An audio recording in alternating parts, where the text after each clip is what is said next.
We, as humans, are weak. For all our talk and bravado, for all the brave fronts we put on while we're in front of others, that, my friends, is nothing more than a mask.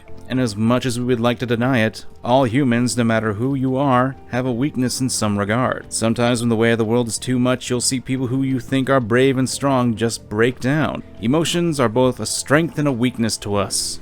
After all, it's our emotions that allow us to feel things like love, happiness, pride, inspiration, and looking on Google to find a list of positive emotions.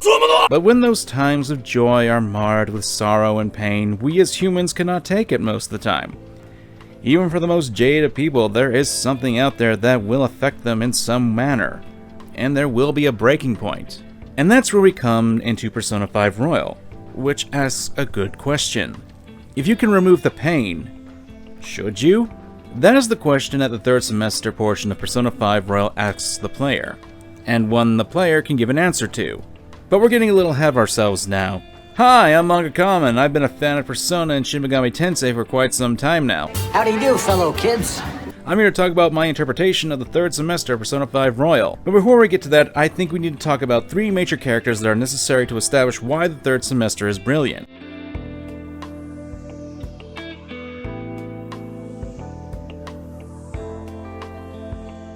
Delicious pancakes. Yep, we're talking about Pancake Boy, Akechi Goro. In the original Persona 5, there was severe lack of development for Akechi. There was some learning about how his mother died and how he was pretty much discarded as a kid.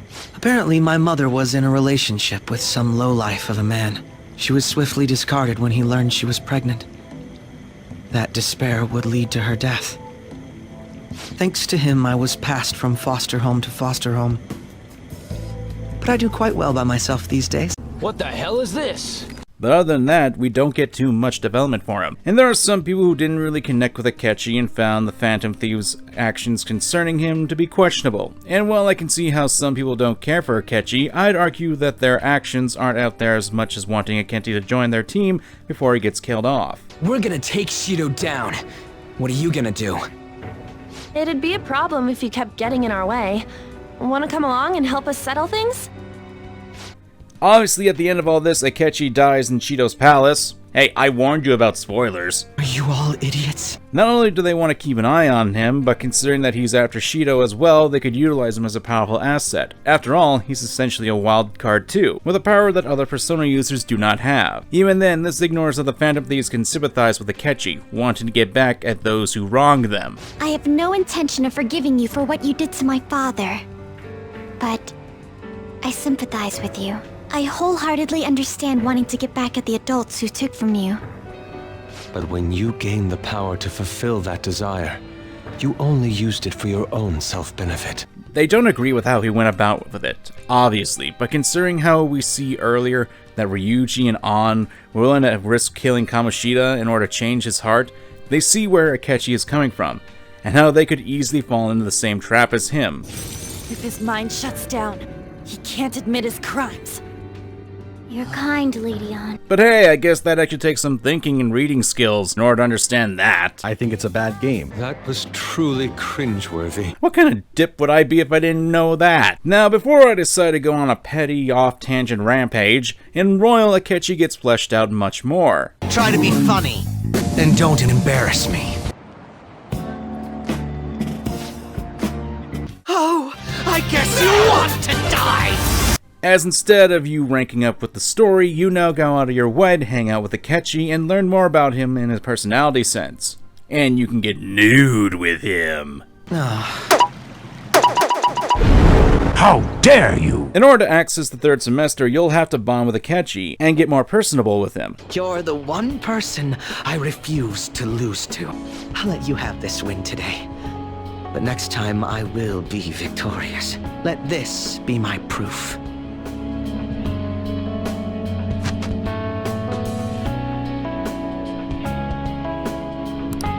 There's a tradition in the West to throw one's glove at their opponent when demanding a duel.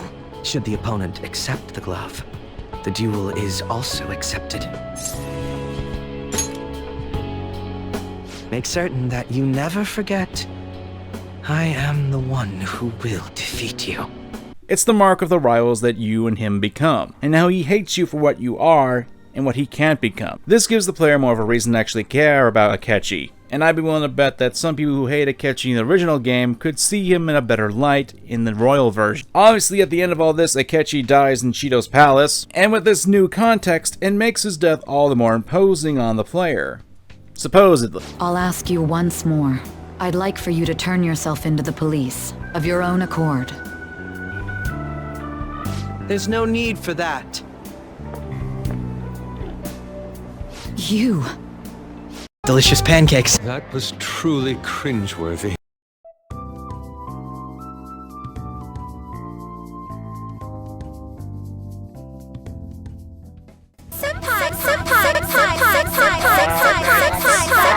One of the newer confidants is Kasumi Yoshizawa, the Faith Confidant. As a young and up-and-coming gymnast, as well as being the first-year transfer student at the Shujin Academy, we're introduced to Kasumi quite early in the game. Oh, another accident.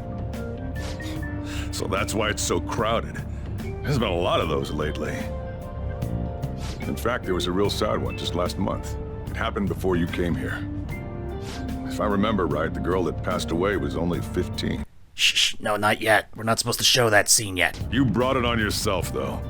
Now, one of the things I didn't like about Royal was that the pacing was slightly marred off by the introduction of 3 new confidants. After all, time management can be an issue with the games in Persona, but hey, you learn to deal with it. Kasumi is an interesting case, because unlike the rest of the confidants in the main story, she only has 5 stages of initially of her confidant to level. Now that right there should raise a red flag for any regular player of this game, since she's the only outlier in this regard. The main story usually has you seeing her bubbly self interacting with Joker, but we slowly see her getting more and more stressed out from doing her best in gymnastic competitions but not really making the mark. And there's more to the young girl than meets the eye, especially when we see there's a connection to the last confidant that was introduced into Royal. Ah, how nice to see you two together. Oh, would you like to join us for lunch, Dr. Maruki?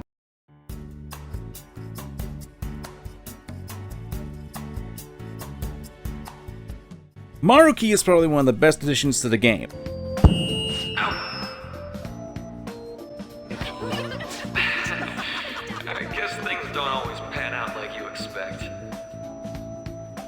Takuto Maruki, a psychologist counselor that becomes the counselor confidant. I know that's a little redundant and confusing, but just roll with it. It comes from another deck of Arcana, but... Let me try this little technique here. Huh? What the... Why's the wind salty? Approved! Now, Maruki happens to be the key character in the 3rd semester, and the game plays him up with being the most understanding adults in the game. We're given multiple scenes not just with Joker, but with the rest of the Phantom Thieves to some degree, where we see them admit their insecurities and issues that they're experiencing as of late. For example, we've got Haru wishing she could spend more time with her family, Yusuke wishing that he could meet a wonderful master to help him with his art. Essentially, in Royal, we're all given scenes of the party talking to Maruki, pouring out their souls and issues onto this kind-hearted person. And to his credit, Maruki does a pretty good job of helping out the party, and does help them cope with their issue. This aroma's really triggered my appetite. Too bad I can't see anything now. You spend the time with him, basically helping him do his research so that way he can learn about the cognitive world. You know, the Phantom Thieves' act of changing hearts is rather reminiscent of cognitive science in practice. They infiltrate a reality that exists solely for their target, a reality wholly separated from the one that the public recognizes. By accessing that world, they gain the means of permanently altering their target's cognition. That is what I hypothesize as being the change of heart you induce in your targets. And with a game like Persona 5, where the main cast goes through some pretty traumatic aspects of life, experiencing the loss of dreams... Damn it! Am I gonna lose again? Not only can I not run anymore, the track team is gone too because of this asshole! Almost losing a friend...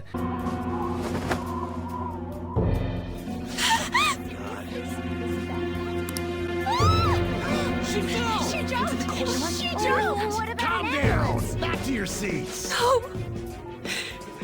Why? Losing their parents... I've heard that you destroy your art once they outlive their usefulness. Did that include my mother as well? Having their trust broken by those around them, questioning their identity. Even just experiencing one of these things can be devastating to a person, with the weight of the world barreling down on them. It's almost as if to make a person just break down. And it's amazing to see that the game actually tackles this after effects of some of these issues with the counseling sessions. What does that all matter in the end? Well... Alright. I'm not sure how to put it, but I feel like I've been reborn all over again. Really? I'm very glad to hear it. Feel free to drop by again sometime, should anything come up. We can even just have a chat, like today.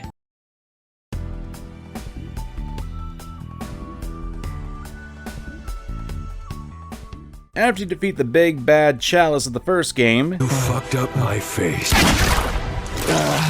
and with the world back to somewhat normal state, you are confronted by Sai Nijima, who asks you to turn yourself in so you can help put Shido away. But before you can say a word, Akechi appears and has something important to say. Delicious pancakes.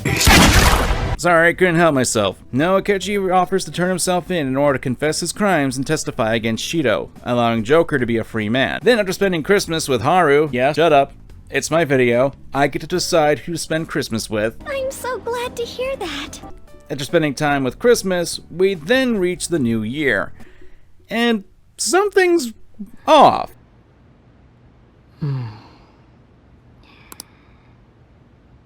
No, permission not granted. Yes, apparently you wake up to see a weird hot guy in your bed. I know that's probably a dream come true for some people, but in this context, it's just kinda weird. You've been acting kinda weird. But that's not the only weird thing happening. Futaba's mother, Wakaba, is alive.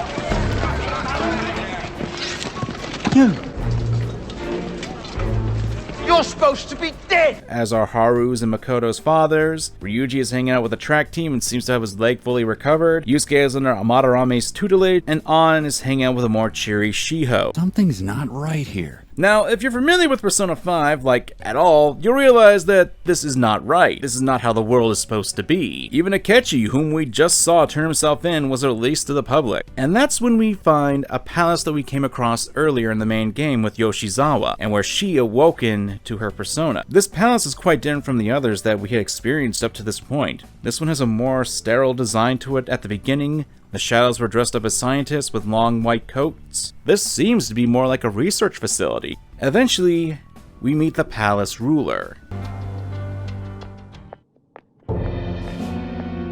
Is he this palace's... It's been quite a while, hasn't it? Dr. Maruki? Glad to see you're all doing well. And we learn that Maruki has changed the world in order to take away people's pain. That's right. I have gained the power to alter reality, to make it whatever the people wish for. Reality is too painful, and to demonstrate that, we learn the harsh truth about Kasumi, that she really isn't Kasumi. She's actually her sister, Sumire.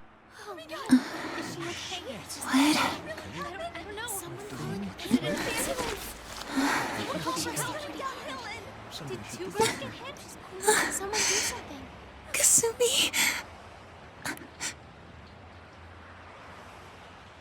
The sister who survived an incident at the cost of the actual Kasumi's life. Funnily enough, Sojiro actually makes a comment about this at the beginning of the game. Oh, another accident. So that's why it's so crowded. There's been a lot of those lately. In fact, there was a real sad one just last month. It happened before you came here. If I remember right, the girl that passed away was only 15. Her parents have got to be just...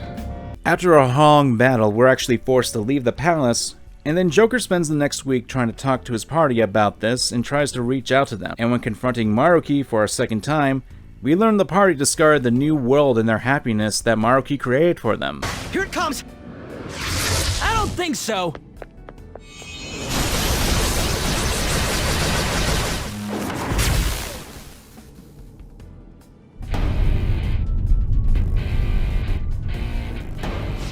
Damn it, Skull. I told you not to rush in by yourself like that. At least it seemed to work out in our favor.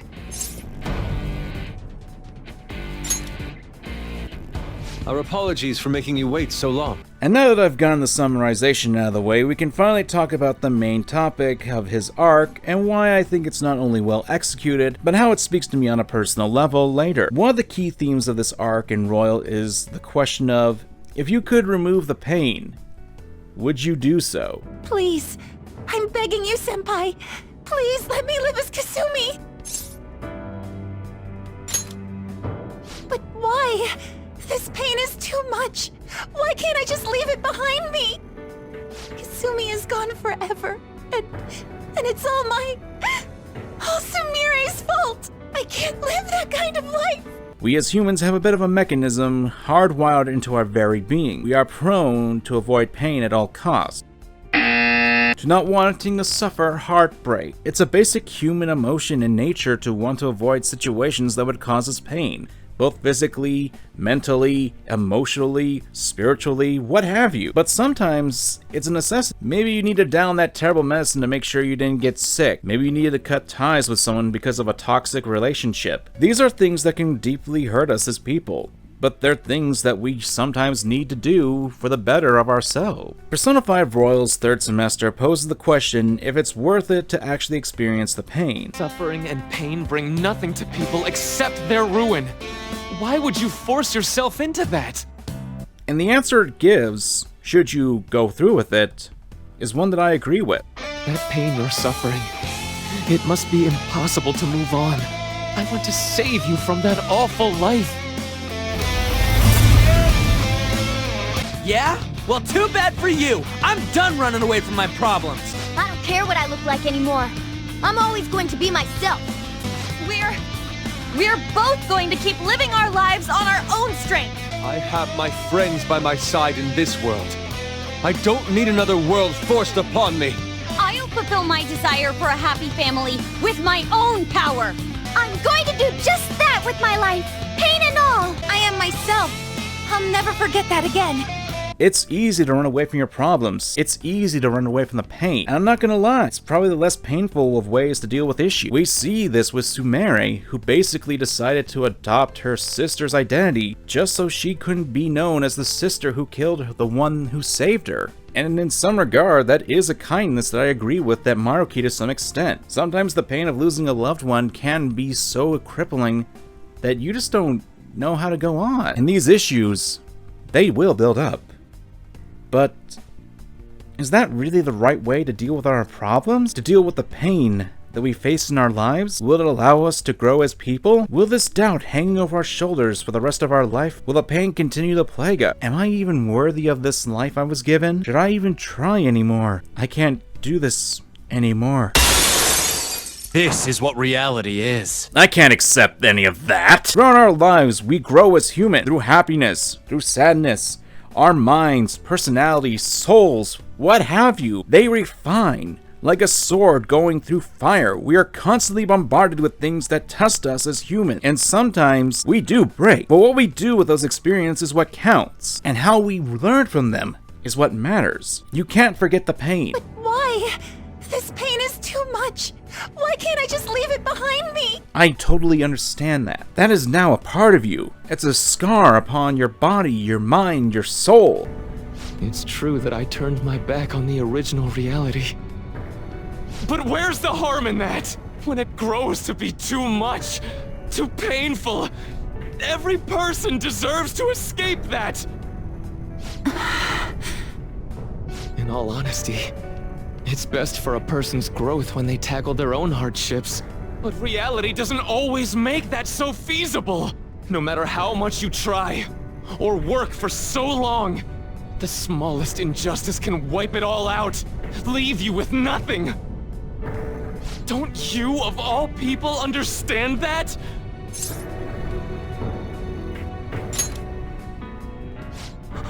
It's a beautiful scene, isn't it? Maruki isn't in the wrong in this situation.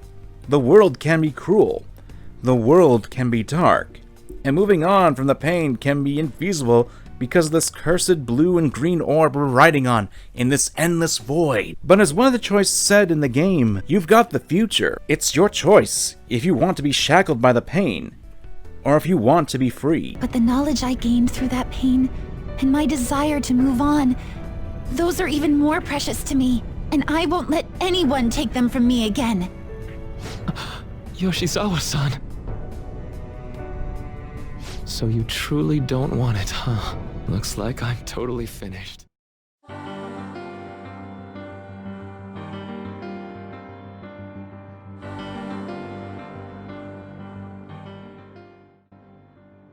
I've said this before and I'll say it again, Maruki is an interesting character. He's probably one of my favorite antagonists in the Persona games as of late.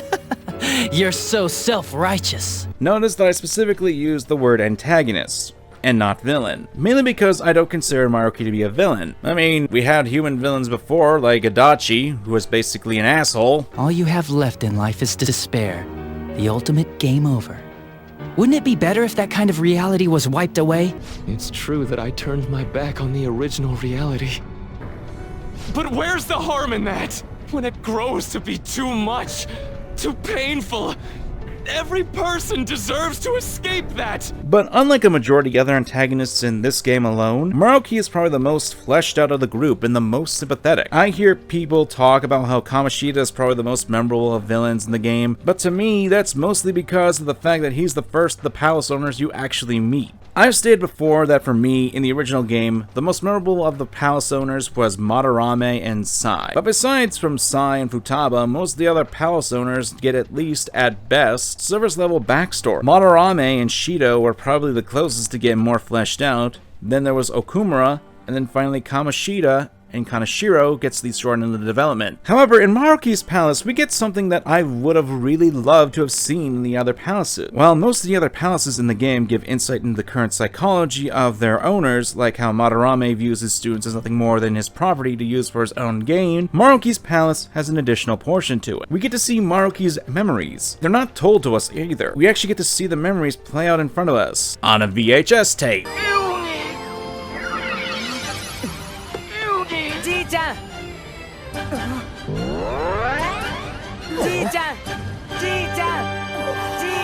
Bad references aside, this is something that really fleshes out Maruki's character and allows you to really see how he came to his mindset. The psychotic breakdown incidents, the sudden changes of heart in adults that the Phantom Thieves claim to make. I'm nearly willing to call these events concrete evidence of cognitive science in action. How about you? And the one person pulling the strings in the background of this, Congressman Masayoshi Shido. He seems to be confessing to all sorts of crimes now that the Phantom Thieves have changed his heart. Years ago, Shido took notice of my research, stole it away from me, and made others develop it for his own gain. Not only that, he used cognitive science somehow to induce the politically motivated psychotic breakdowns. Now, you're heavily involved in that series of events, aren't you? What are you planning on doing with me? Oh, nothing at all. As I said before, I only came here out of spite.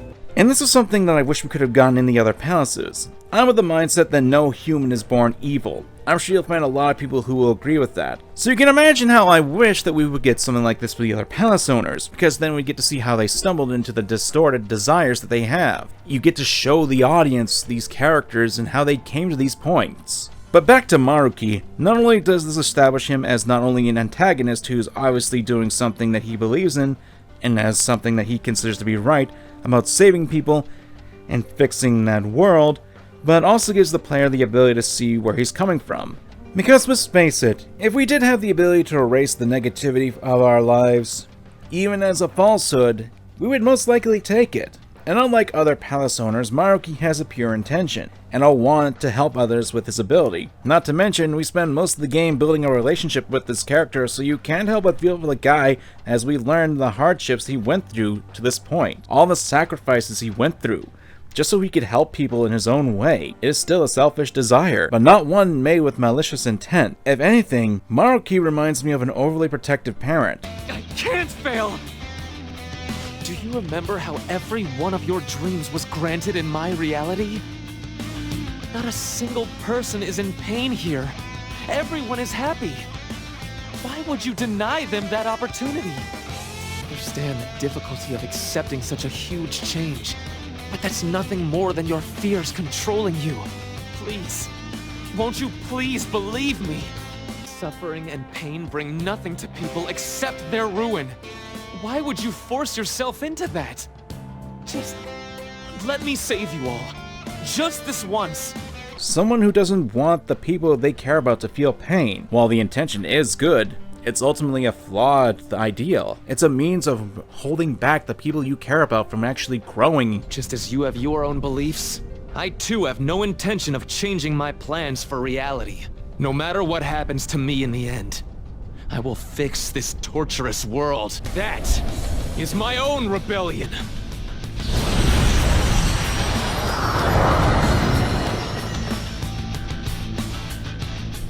His apparel just...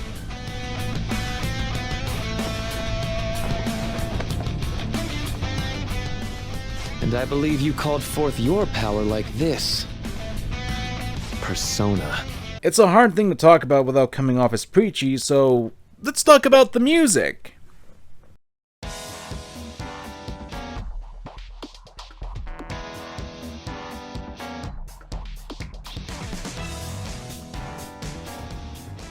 Disclaimer, I am not the greatest when it comes to musical theory, but hey, always a first for everything. So let's start with the song that plays when you're fighting Maruki, Throw Your Mask Away, and how it too represents Maruki's motivation. Don't sleep through dreams that can't come true. No more tears shall drop from your cheeks anymore. You want me to strive for greatness.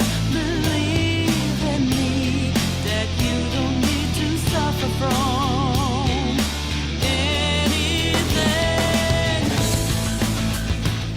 As stated before, I'm not the greatest when it comes to musical theory, but this song's lyrics instill that Maruki is attempting to remove sadness from people, pleading to the Phantom Thieves for them to stop trying to interfere with him helping the world and remove the sadness from people. Even the song has a calming nature to it at points, with that one part that has the piano in it.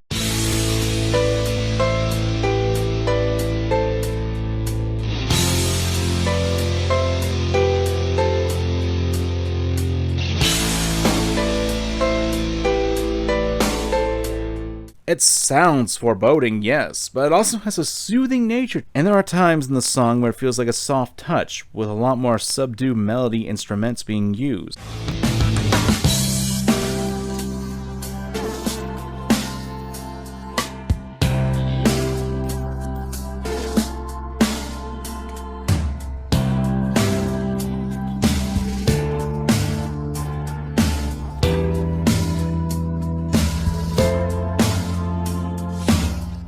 It almost comes off as Maruki is pleading for the thieves, trying to extend his hand in peace, which was reflective in how throughout the third semester, Maruki has been attempting to plead for the thieves to come to his way of thinking. Just let me save you all.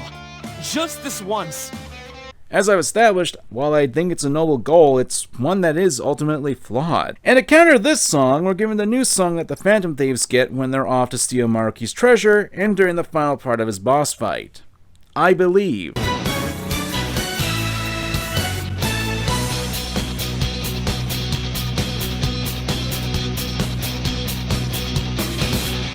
It's time to unveil the hype you've been waiting for. It's time to bring an end to the question of who will win. It's actually an interesting take because it's actually evolving from Life Will Change, even adopting some familiar chords.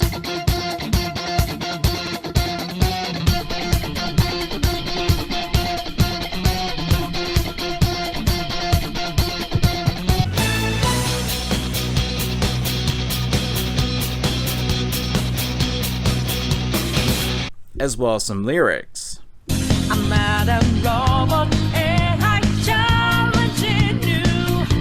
I'm not a phantom, I'm in your face and I'm here to see it through. I thought that I told you I'm not a robot, no. I thought I told you I'm not a phantom, I'm in your face. Really, the song has a lot of theme that goes along with the theme of rebelling that is present throughout the entire original story of Persona 5. One of the most prominent themes in the story, to me, was the idea of rebelling against various types of authority. Against teachers, against criminals who throw their weight around, against liars, against those who treat people like stepping stones, against those who are blinded by the pursuit of success, against those who are asking to be sued by Mr. Clean and Char. even against the concept of fate in some regard. The common thread between all of them is that at some level there is maliciousness behind them, but for Maruki, he stands out. And this was something that the development team was going to do so. They wanted you to feel this. However, even if there is no malicious intent, it's still a form of controlling people against their will, and I believe has lyrics that represents that rebellion against this kindness. It's time to show everything we got to find a way out from this evening rush. Our life is happening in front of you right now. It's time to seize it. I believe. Even if it makes all the Phantom Thieves happier, it's a fake happiness. And it was a choice that was taken out of their hands, too. It was forced upon them. And even though it's been a tough journey, it's one that hasn't been without its ups. It's our turn to get back, to grab the future which we fully believe, and it's not given to us. It's earned, and The Phantom Thieves fought countless battles, changing the hearts of many people who were hurting others, and through it all, they earned this. As much as there has been some people who complain about how the Phantom Thieves solved their problems with magic, that is not the case, since they put themselves on the line for each fight, battling against countless enemies and practically facing against the world itself at times.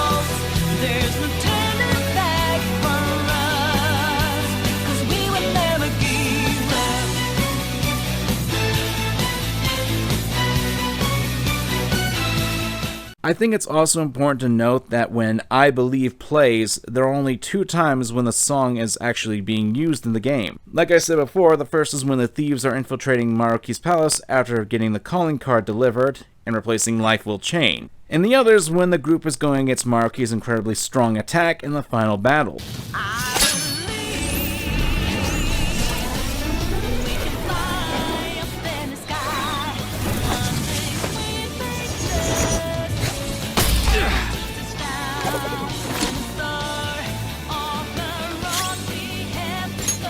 Checkmate.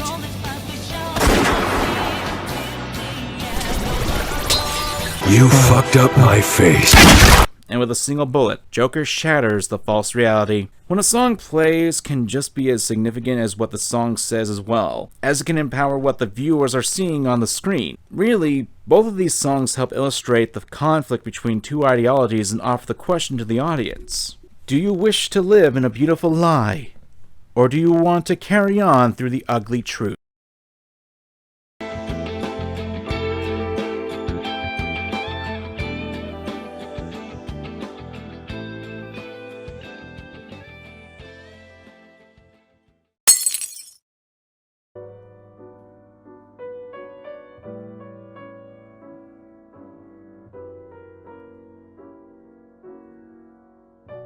I believe at this point, I think we should touch on a few other aspects concerning the Phantom Thieves and Maruki as a whole. But since I just burned myself out on musical theory mumbo jumbo and just finished biting my tongue, allow me to introduce a special guest. Give a round of sound to Ozia.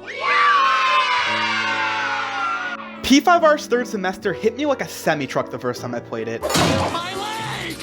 Maruki was a character with so much depth and intricacy woven into his presentation, and I couldn't help but be blown away through the entire experience. Looking deeper into it though, one major reason that his morality seems to click with players in a uniquely impactful way may boil down to how his own actions reflect on the Phantom Thieves which you've been leading this entire time. Just like Joker, Maruki is a man who was wrongfully shoved down by Shido, though instead of having his life ruined with the stigma of a criminal record, Maruki is instead left to wallow as his entire life's work has been torn away from him. Still, just as he's in his darkest state, where all hope has been torn away from him, an inner voice manifests to egg him on to pursuing his ideals. His persona knows his deepest desires to free others from this sorrow, and he acts upon these ideals because, well, if he has the power to change the world, why wouldn't he? Just like a certain organization we all know and love, right? We're gonna catch all these shitty adults by surprise and make ourselves known to the world! Maruki's power to distort reality isn't much different in concept from what the thieves do either, just on a different scale. While they force others to realize the errors of their mistakes so they can confess their crimes, Maruki wants to force others to manifest their deepest wishes whilst forgetting their sorrows. Both are essentially bettering the world through forcing change. But that's where the major conflict of ideals appears. Maruki wishes for those with troubled lives to be freed from their pains and to live in blissful ignorance, yet the thieves force change and make their targets reflect on the reality of the world.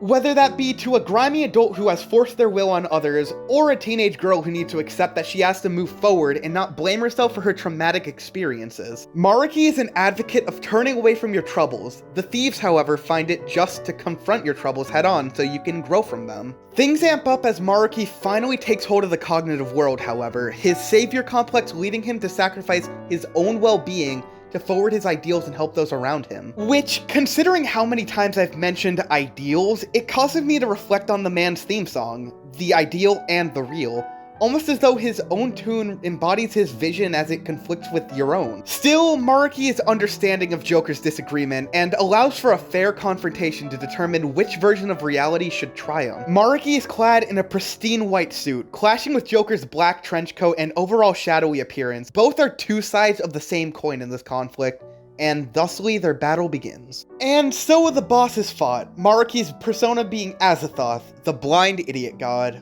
which is upsettingly fitting in some aspects. He pleads with your team to see his perspective, but it's ineffective. Yet, just as Joker wrought his most powerful form in order to smash past those who imprisoned what he believed to be the most fair reality, Maruki too unleashes a final burst of desperate motivation. And in comes Adam Kadmon, a towering stoic beast which overwhelms the foes ahead of him. Maruki too has awoken to a greater persona, Adam Kadmon being a direct interpretation of the souls of mankind and its potential, aka the idealized form of humanity. Unfortunately for him, the forces of reality managed to overcome the odds and establish their ideals as the truth of the world. This massive game swiftly ends with the most fitting phrase possible.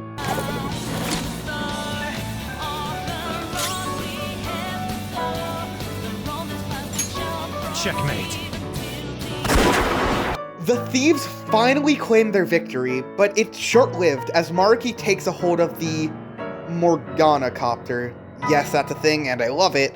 And Joker chooses to dive down to confront his mirror self.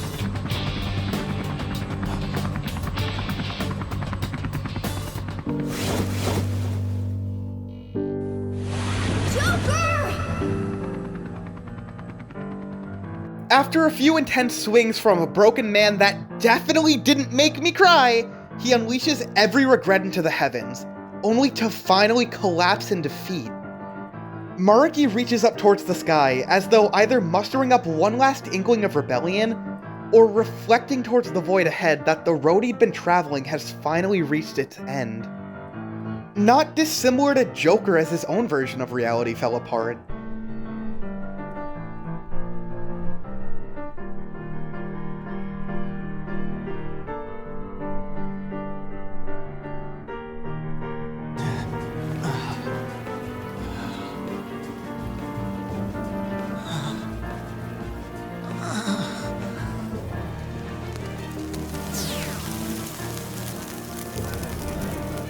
It's a crushing sight to witness, but seeing these connections to the Phantom Thieves, and Joker especially, adds an extra layer of complexity and meaning behind all of his actions. And even if you disagree with the world he fought for, it's easy to understand that he fought for his ideal world in the best way he knew how. He himself wanted to change the heart of the world to one devoid of pain. So yeah, that about covers the major parallels that I could name as of now, but I hope that gave you just a bit more appreciation for how expertly crafted this portion of the story is, and yet people still claim that games are an art, huh? Now to throw the reins back to Kamen so he can finish things off, and I'll leave it as a gamble as to how he decides to remove me from the screen.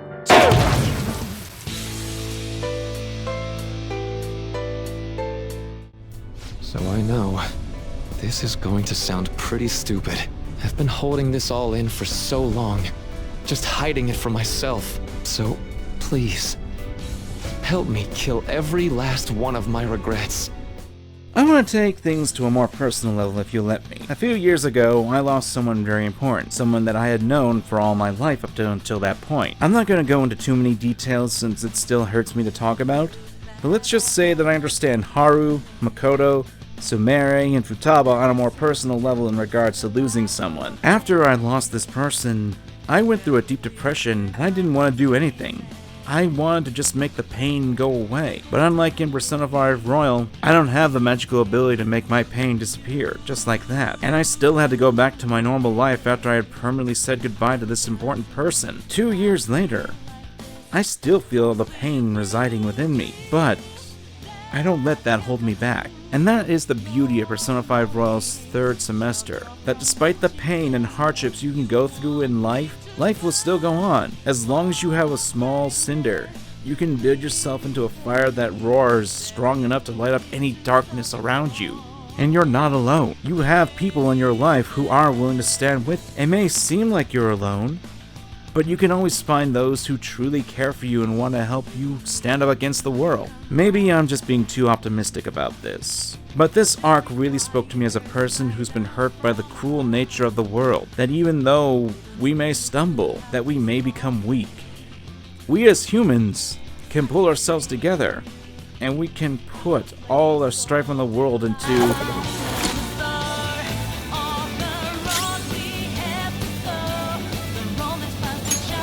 Checkmate. I'm not gonna claim that Persona 5 or Royal are perfect games. There are issues here and there, like with every piece of media. Hell, I even went over 5 of my biggest issues with Persona 5 Royal in a video, go check that out. But I don't want perfection. What I want is media that can touch people in a deep, meaningful manner. And to me, Royal's third semester did just that. That's what made the game beautiful. I gave up everything! Everything! So why? It's appropriate that the final fight in the game is a one-on-one with Maruki, just so you can hear him vent all his anger. After all his sacrifices, he just belts out his own despair. Also, Maruki's pimp slaps you, so that's pretty awesome. Really, sometimes you just need to enjoy something beautiful, something that can really tug at your heartstrings in some regard. And that is why I think Persona 5 Royal's third semester is beautiful. Thank you for watching, and remember to examine your fandom. If you find yourself struggling in life, you can start over, like me. Remember that.